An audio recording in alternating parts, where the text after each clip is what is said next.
d'avoir été invité. C'était une invitation intéressante parce que c'est la première fois que ça avait lieu ici. Je savais que les organisateurs avaient mis le paquet pour que ce soit vraiment un beau festival. C'était intéressant, moi j'aime bien faire partie des aventures naissantes. Alors là, ce festival est jeune, donc on me demande de participer à ce festival.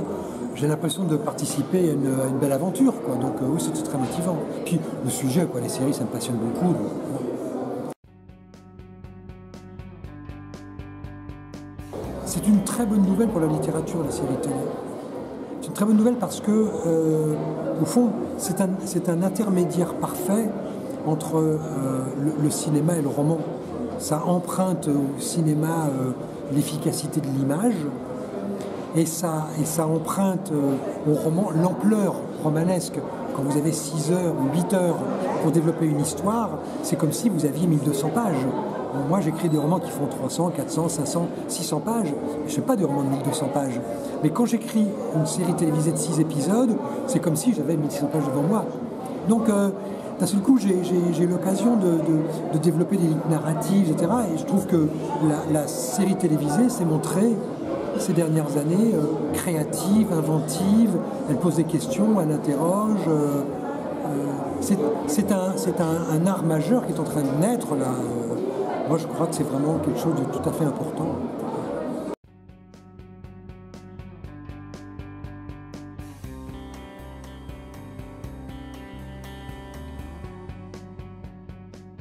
Le roman est différent du scénario pour des raisons très simples.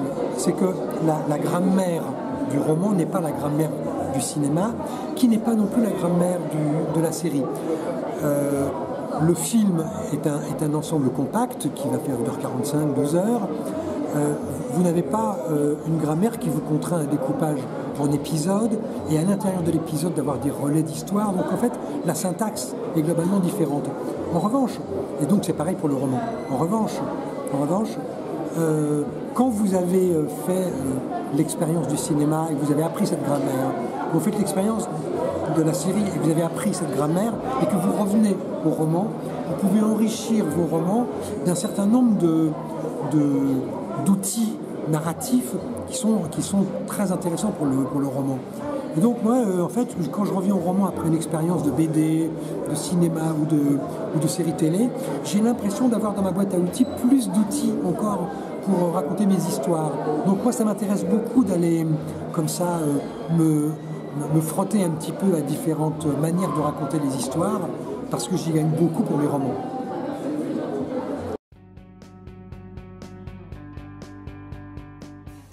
Beaucoup trop.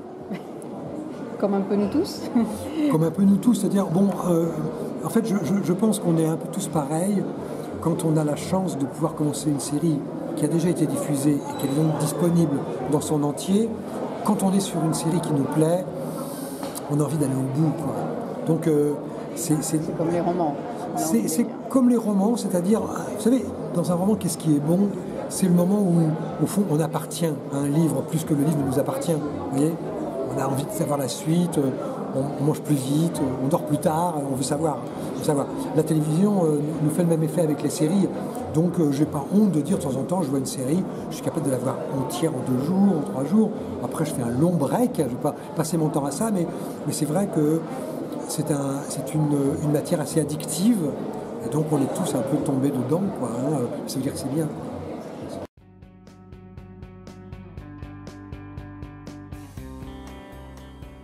Alors, dans l'audiovisuel, j'ai 3 projets.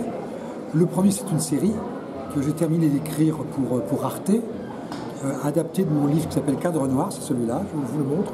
Parfait, très bien, merci. Donc, on m'a demandé de le décliner en 6 épisodes de 52 minutes, ce que j'ai fait. On rentre en production, je pense, dans les semaines qui viennent. Le deuxième projet, c'est un thriller, c'est ça? Oui. Alors, en fait, ce livre-là est à la fois un thriller, en même temps un film social et politique sur le chômage de masse, et en même temps une histoire de famille. Donc c'est une histoire, c'est une triple en un. Et puis, un roman qui n'est pas ici, qui s'appelle 3 jours et une vie, que j'ai co-scénarisé avec Perrine Margaine et que va réaliser Nicolas Boukrieff. Le premier tour de manivelle, c'est le 22 octobre, avec Charles Berling, Sandrine Bonner, Philippe Torreton, Pablo Poli. Donc ça, c'est à l'automne. Donc en même temps, devrait se tourner la série d'un côté, le film de l'autre, et puis je suis en train de réfléchir à l'adaptation de Couleurs de l'incendie, pour lequel un producteur m'a demandé de commencer à réfléchir. Je commence à réfléchir pour savoir quel film on pourrait faire. Voilà, on en est au début des discussions, mais disons que c'est en actualité, c'était la question que vous posiez, oui. C'est à laquelle je réponds.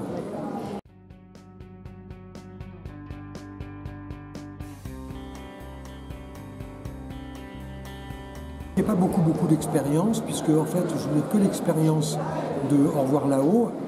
Je n'avais pas envie trop d'aller sur le tournage, parce que c'est pas marrant.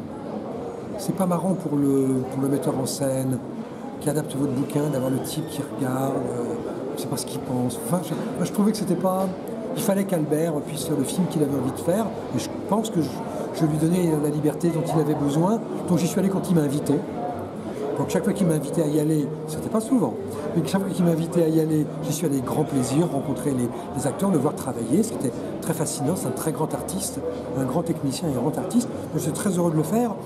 Là, sur les autres projets, ça serait un peu différent parce que souvent, j'ai plus participé à l'écriture, plus participé à la fabrication. Parfois même, je suis coproducteur, donc ma place va être un peu plus justifiée d'y aller plus souvent. Donc, ce sera une nouvelle expérience. Très bien. Écoutez, je vous remercie beaucoup, Pierre Lemaitre. Merci à vous.